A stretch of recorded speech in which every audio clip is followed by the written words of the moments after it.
Film का आखिरी दिन का शूट चल रहा था और एक बेहद रोचक सीन पिक्चराइज करना था जिसके लिए राउंड ट्रॉली लगाया गया है।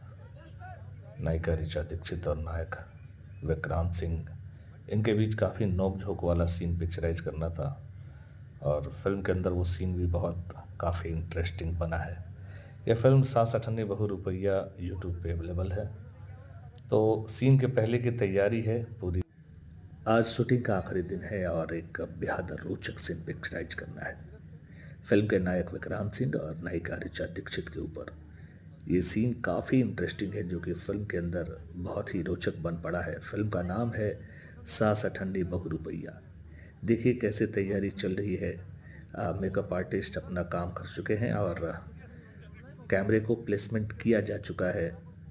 राउंड ट्रॉली लगी है और राउंड ट्रॉली के ऊपर कैमरा हमारे डीओपी हरीश सावंत जी